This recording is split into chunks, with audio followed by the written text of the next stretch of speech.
Bonjour, alors il y a de cela très longtemps, je vous avais présenté des tout petits kits de DeLorean, appelés DeLorean, de Aoshima, toutes petites maquettes. Et il se trouve que j'ai continué à travailler dessus, bien évidemment, et je me suis dit que ce serait peut-être quand même le moment, avant de continuer à bosser dessus, parce que j'ai quand même pas mal avancé, de vous présenter un petit peu non seulement ce projet, mais en plus son évolution. Voilà, parce que donc je suis relativement content de ce que ça donne pour l'instant en termes de travail de peinture. J'ai pas encore fait le détaillage du circuit temporel sur le capot, mais je trouve que ça rend pas mal. Je trouve que ça rend pas mal du tout. Alors qu'au départ j'avais tout peint ça avec une bombe de chromé de chez Action, et j'aime beaucoup ce que fait cette bombe, mais le problème c'est que la peinture n'accroche plus ensuite dessus du tout, et donc j'ai dû me résoudre à mettre un petit peu de vernis de Tamiya Smokescreen en fait, pour se rapprocher un petit peu de la teinte de la bagnole telle qu'on la voit dans les films. Enfin là c'est pas très parlant, mais donc l'aspect complètement argenté aluminium ici ne convient pas, et finalement ça rend pas mal du tout comme ça. Et puis surtout ça m'a permis de faire tenir enfin le reste de la peinture. Alors je suis très content des phares, pourtant je me suis contenté de faire donc un fond jaune, parce que comme on le voit ici, même si c'est pas la vraie DeLorean et que c'est une reproduction, les phares sont pas blancs, ils sont jaunes. Et en fait ce que j'ai fait, c'est que j'avais fait les feux arrière de position, et j'avais commencé par du jaune, ensuite fait un orange, et ensuite fait un rouge pour faire les feux. Et là aussi je suis très content du résultat. Mais du coup ce qui me restait de jaune, je l'ai mis sur les phares ici à l'avant. Ensuite j'ai mis du blanc, et moi je trouve que ça rend vachement bien, franchement ça rend vraiment très bien. Le circuit je ne l'ai pas encore fixé sur le capot, tout simplement parce que j'ai l'intention d'utiliser des morceaux de briquet.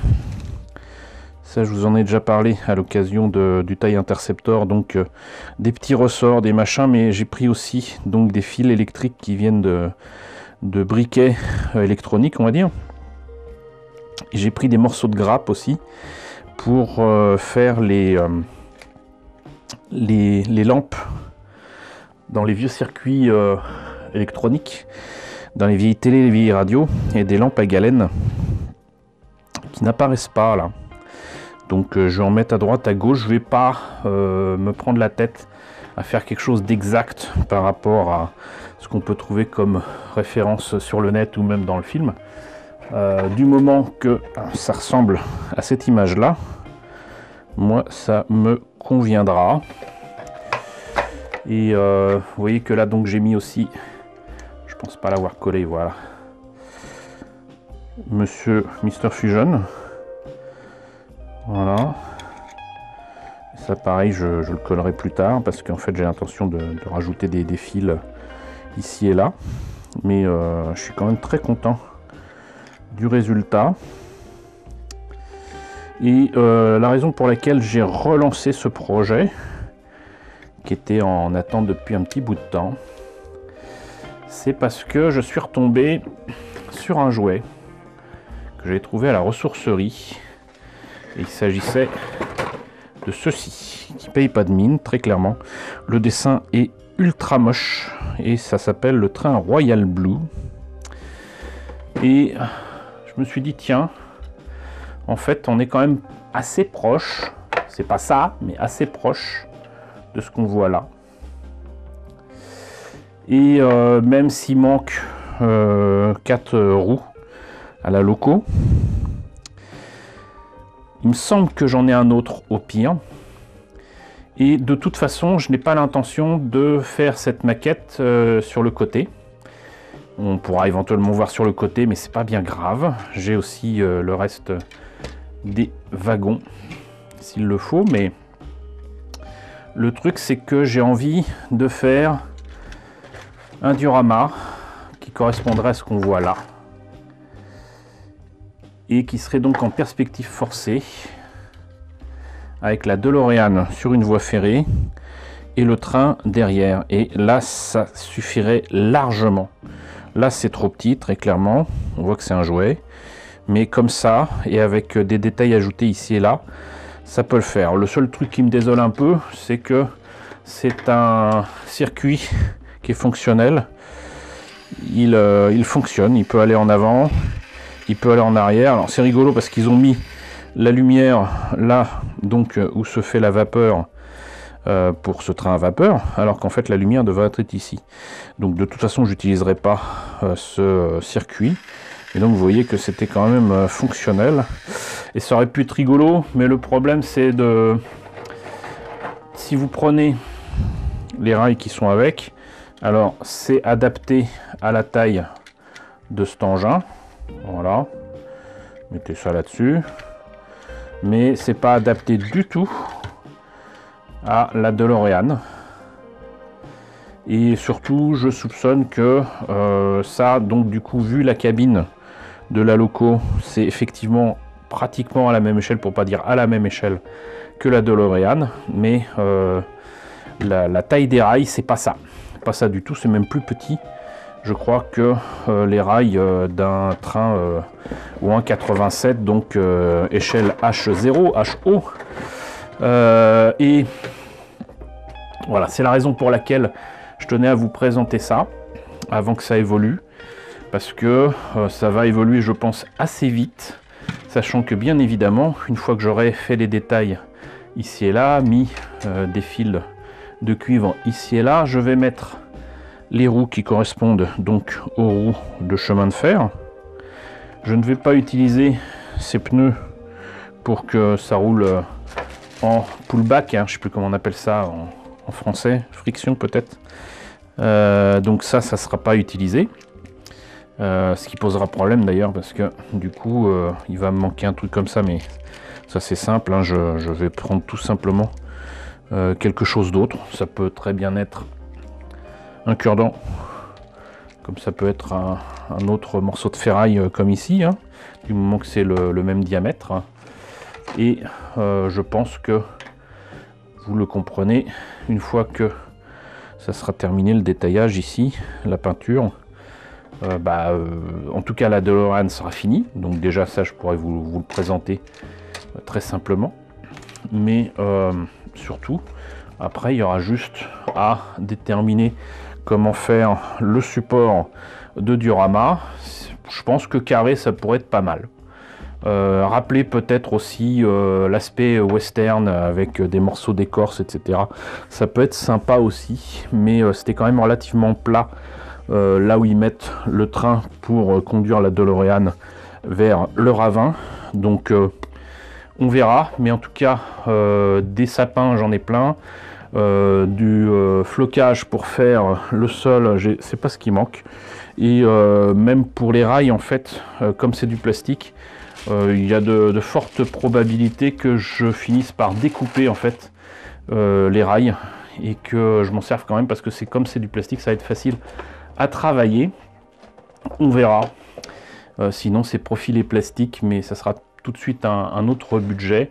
Par contre je voulais en profiter aussi pour montrer plusieurs choses. Déjà pour les lanières de cuir qui tiennent sur le capot, j'ai pas envie de me compliquer la vie avec de la peinture, donc je vais utiliser un ruban de masquage qui est jaune, mais que je vais mettre à la bonne teinte avec un feutre qui est normalement fait pour retravailler des bois abîmés par exemple, hein. Voilà, ça c'est une première chose. Et ensuite pour les références photos, vu que j'ai aucun bouquin sur Retour vers le futur, et que je me méfie un petit peu de ce qu'il y a sur le net, parce que parfois il y a des réalisations de DeLorean de Retour vers le futur qui sont des trucs de fans. J'ai pu le constater encore, mais comme vous le savez, J'aime bien prendre les premiers numéros de certaines collections parce que 1, c'est pas cher, 2, il y a des pièces qui peuvent être intéressantes, 3, il y a de la documentation. Et là, ça se vérifie. Donc déjà pour les phares ici. Ensuite, même s'il s'agit là de photos essentiellement de la DeLorean, un morceau de rail, de la DeLorean du premier film, même à un moment je me disais tiens, il y a peut-être des trucs imprimés que je pourrais utiliser ici pour Out of Time, mais bon, là comme c'est la version qui vient du futur, normalement c'est un code barre, donc ça sera autre chose. Mais vous voyez, il y a plein de petites photos qui peuvent servir. Là pour les feux à l'arrière, ça peut servir. D'ailleurs je me suis trompé, là normalement les feux doivent être allumés en blanc, et là du coup je les ai fait, non, je les ai pas fait en blanc. J'en ai peut-être laissé, je n'arrive pas à voir, non en fait, effectivement, il manque des trucs. Il manque des trucs. J'ai l'impression qu'en fait, il va falloir que je repeigne un petit peu ici en blanc, avec des photos que j'ai vues du deuxième film, quand ils sont dans le futur. Mais, donc, vous voyez, c'est pas les détails qui manquent, y compris pour donc ce genre de détails ici, là. Voilà. Et c'est juste pour savoir quelle couleur mettre pour les fils et tout, les machins. Et même si c'est une petite échelle, bah, ça peut toujours être utile, comme vous voyez ici. Et l'idée, c'est pas de détailler au maximum, surtout à cette échelle-là, c'est de s'en approcher. Alors voilà, vous voyez, par exemple, c'est intéressant d'avoir ça. Parce que du coup, est-ce qu'il est nécessaire de faire une décalco ou un truc imprimé pour ça? Je pense pas. Mais si je voulais me compliquer la vie, j'aurais très bien pu préparer quelque chose à faire imprimer en couleur par quelqu'un et le mettre ici. Mais là, je pense que j'ai plus vite fait de faire en orange et de faire quelques traits en argenté. On va pas s'embêter. Mais vous voyez donc là, avec toutes les photos qu'il y a ici, au moins ça renseigne sur la gueule du véhicule. Et pas mal de détails. Et même là, de toute façon vous avez vu dans la vidéo, hein, là c'est sur toutes les coutures. Donc voilà quoi. Donc garder ces documents là, c'est important et intéressant. Et c'est valable pour pas mal de trucs que j'ai fait, que ce soit pour Star Wars, Star Trek ou quoi. Ça fait des documents faciles à l'emploi et ça évite de sortir des gros bouquins qui parfois coûtent cher et d'avoir au moins un minimum d'informations. Voilà. Et là par exemple je vois on voit très clairement marqué DeLorean ici et là ça ne l'est pas sur la pièce, mais est-ce que je vais la regraver pour autant? Non. Mais voilà. Du coup, on a quand même quelque chose de sympathique qui s'en approche et où j'évite de faire de trop grossières erreurs en tout cas. Donc voilà pour ce projet de DeLorean, donc troisième film avec la locomotive devant. Pour l'instant, c'est un, je vais pas dire que c'est un horrible petit jouet parce que moi je le trouve franchement très chouette. Voilà, je l'aurais eu étant môme, j'aurais été très content. Mais il est évident que c'est pas exactement le modèle qu'on voit dans le film. Encore une fois, je ne vais pas le modifier, je vais le laisser tel quel. Je vais juste le mettre en perspective forcée et faire un petit diorama qui correspondra peu ou prou à ce qu'on voit ici sur cette image. Voilà. Eh bien écoutez, j'espère que la présentation de ce projet vous a intéressé. N'hésitez pas à me dire ce qu'il en est dans la section commentaires. N'hésitez pas à liker, c'est très important. N'hésitez pas à partager, n'hésitez pas à vous abonner si ce n'est pas déjà le cas. Coucou aux nombreux abonnés qui nous ont rejoints ces derniers temps. Bienvenue ici. Coucou aux grands anciens qui me suivent depuis plus de 5 ans. Merci à tous de votre fidélité, merci à tous de votre soutien sur Tipeee et sur Paypal. Surtout, prenez soin de vous. Je vous laisse avec la liste des contributeurs de la chaîne et je vous dis à très bientôt pour la présentation de la suite de ce projet de DeLorean.